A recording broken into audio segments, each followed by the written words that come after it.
tem um programa de melhoramento genético de trigo que já dura 40 anos. Né?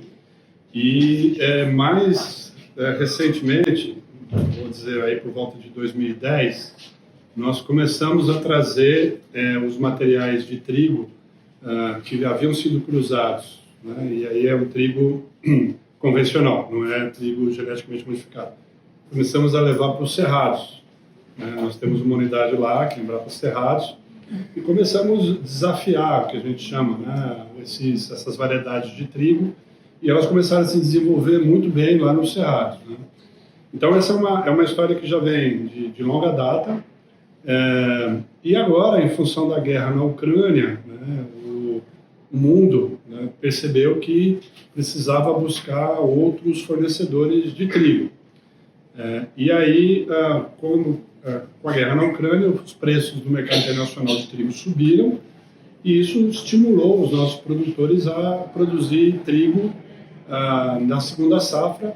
Em 2019, o Brasil produziu 6,2 milhões de toneladas de trigo e agora, nessa última safra, né, que foi colhida em 2022, nós chegamos a 10 milhões de toneladas. Né? Então, quer dizer, é um aumento de mais de 50% em 3 anos. Né? E o que mais é interessante é que, primeiro, o Brasil hoje ele tem uma demanda de algo em torno de 14 milhões de toneladas de trigo. Então, é a única commodity que a gente importa. E o Brasil entregou agora, na última safra, 10 milhões de toneladas. Então, ainda nós precisamos importar trigo para atender o abastecimento da nossa população.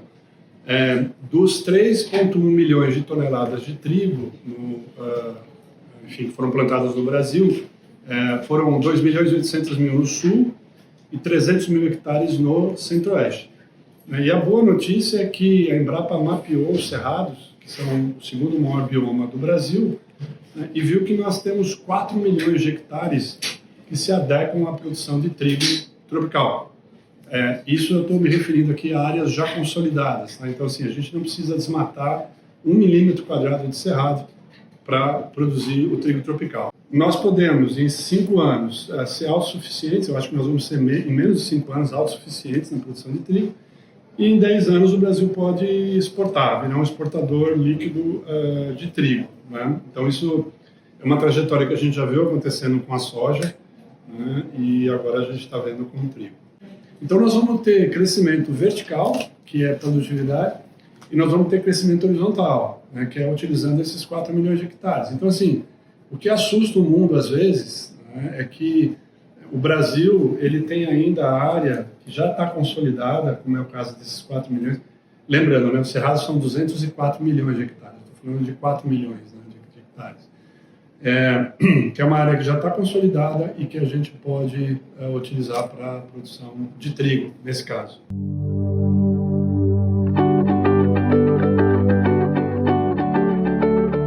Como o Brasil, né, ele vem colhendo safras recordes, inclusive de milho, né, nós colhemos mais de 100 milhões de toneladas de milho há 2 anos, eu não sei como ficou no ano passado, né? Você vê, esse ano nós vamos passar de 150 milhões de toneladas de soja, né? Mais de 40 milhões de hectares. Assim, eu não vejo uma preocupação que o trigo viria a ocupar um espaço relativamente grande que competiria com o milho. Depender do bolso do produtor, né? Se os preços estiverem interessantes, né?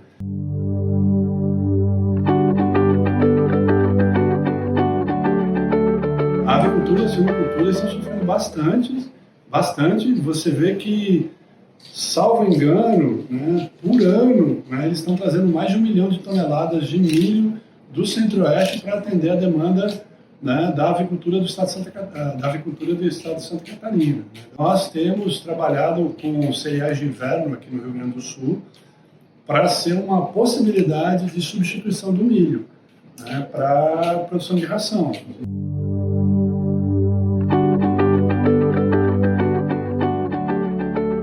Esse trigo tropical, ele tem 15% de proteína. O trigo normalmente que a gente produz em outras regiões, ele tem 7,5%, 8%. Então, ele é considerado um trigo grano duro. Então, isso é algo que realmente impressiona, né? Que a gente, além de estar produzindo trigo tropical, a gente está produzindo trigo com alto teor de proteína.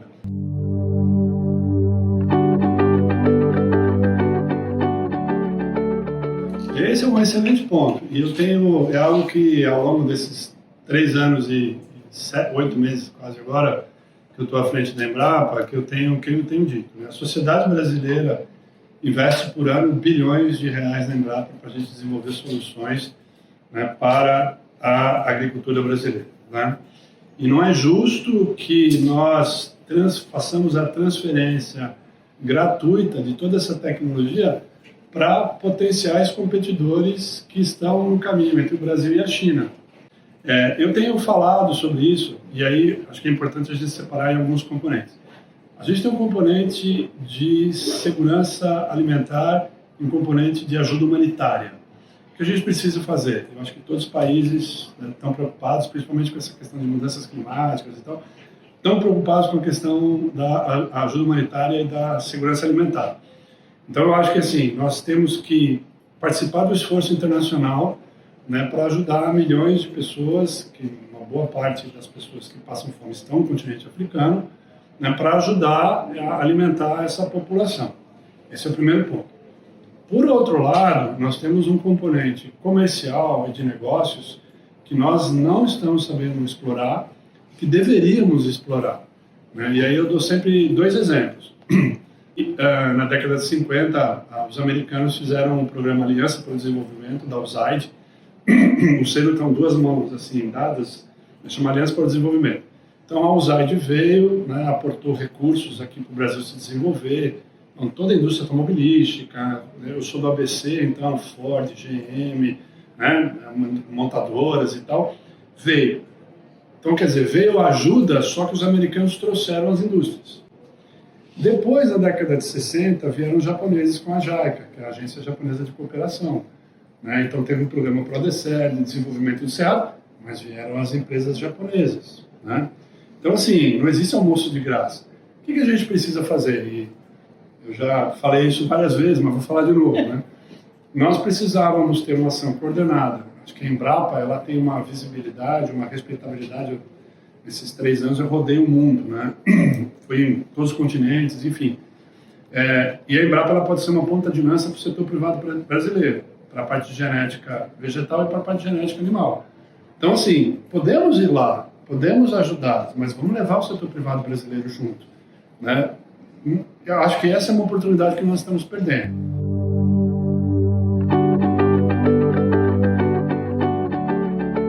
Olha, eu creio que não. Nós somos uma empresa pública do Estado brasileiro. Nós temos uma missão social importante a cumprir e isso a gente não abre mão, né? Lá em 2019, falava-se muito sobre privatização da Embrapa, né? E eu fui um dos que foi contra a privatização da Embrapa, porque nós temos o banco genético da Embrapa, que eu falo que é a Arca de Noé brasileira, que aquele valor ele é intangível, não dá para saber quanto que vale aquilo. Aquilo é da sociedade brasileira, é nosso, é dos nossos filhos, dos nossos netos, das próximas gerações. Então, assim, eu falei que a gente não devia privatizar a Embrapa. Então, a Embrapa deve permanecer uma empresa pública do Estado, mas ela tem que se abrir cada vez mais para o setor produtivo, para o setor privado e captar recursos, né? Então, eu não vejo a Embrapa perdendo um protagonismo. Pelo contrário, eu acho que a Embrapa vai ter um papel mais importante, né? E eu disse há pouco ali, nós temos que continuar lutando pelo nosso orçamento público, mas nós podemos capturar mais valor junto ao setor privado, e é isso que a gente tem estruturado a empresa para fazer nesses últimos anos.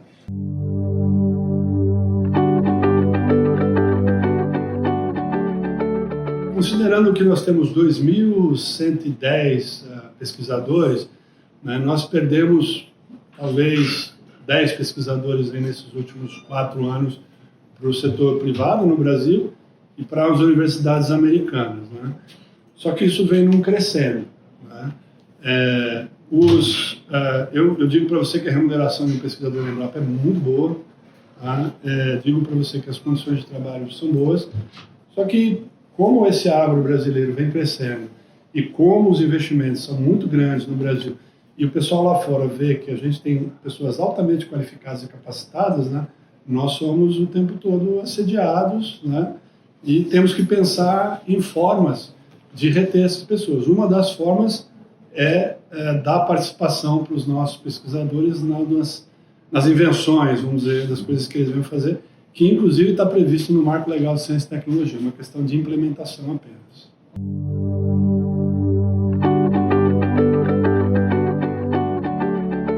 A gente precisa fazer 3 coisas: comunicar, comunicar e comunicar, né? E eu acho que a gente tem feito mal. Dentro da minha, né, capacidade restrita, né, eu, ano passado, junto com a Apex, né, a Apex tem um programa muito interessante, que é o PanAgro, eu estive em vários lugares do mundo, né, mostrando esse agro que produz e preserva, né, esse agro que, esse produtor, né, que preserva no bioma amazônico 80% da propriedade dele. Quer dizer, isso é inimaginável, né, em qualquer lugar do mundo, né? E eu, em Singapura, por exemplo, eu falei, imagina você investe num hotel aqui com 100 apartamentos, só que você tem que deixar 80 fechados, você só pode explorar 20, você vai fazer isso? As pessoas não.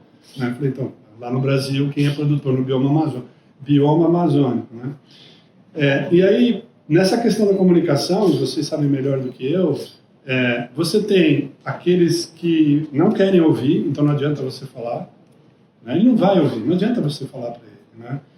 Você tem o que eu falo dos bobos úteis, né? que ficam multiplicando as informações ou as fake news, vamos dizer assim, e tem um jogo comercial bruto. Então também a gente não pode querer se enganar. Agora, para quem quer vir aqui, ver e conhecer, a gente pode mostrar, né? E aí tem uma história, o pessoal da comunicação fala que comunicar é contar história, né? Então uma história rápida aqui. Eu participei agora de um debate no parlamento irlandês, né? E eu fui recebido pelo presidente da Frente Parlamentar Irlandesa no Senado e o presidente da Frente Parlamentar Irlandesa na Câmara dos Deputados. Eu não sei se vocês sabem, a Irlanda, ela já foi um grande competidor do Brasil na produção de proteína animal, né? E eles falam que uma das missões deles é ajudar a alimentar o mundo, alimentar a Europa e tal, né? E eles muito preocupados com o acordo Mercosul-União Europeia, né? Porque isso vai eventualmente colocar a carne brasileira no mercado europeu, que é um mercado que eles contam como um mercado importante, né? E aí eu comecei a falar sobre agricultura de baixo carbono, sobre plantio direto, fixação biológica de nitrogênio, soja de baixo carbono, carne de baixo carbono, né? E aí o senador debruçou assim, veio para frente, olhou fechado para mim e falou assim: como que o senhor tem coragem de vir aqui em Dublin, no parlamento, me dizer que vocês estão produzindo soja de baixo carbono, um café de baixo carbono, se vocês estão destruindo a Amazônia e jogando tudo no chão, e contribuindo para a emissão de gases de efeito estufa? Eu falei, pois é, uma coisa, outra coisa, né?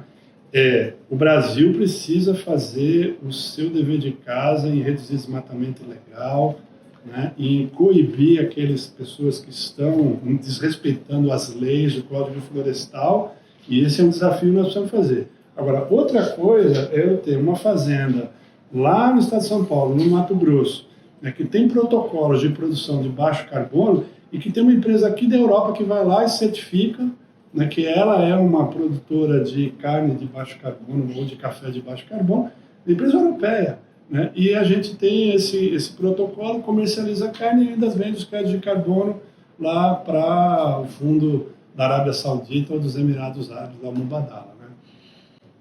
Aí eu falei, bom, então tá, vamos mudando de assunto. Então, assim, essa comunicação a gente precisa fazer mais e melhor.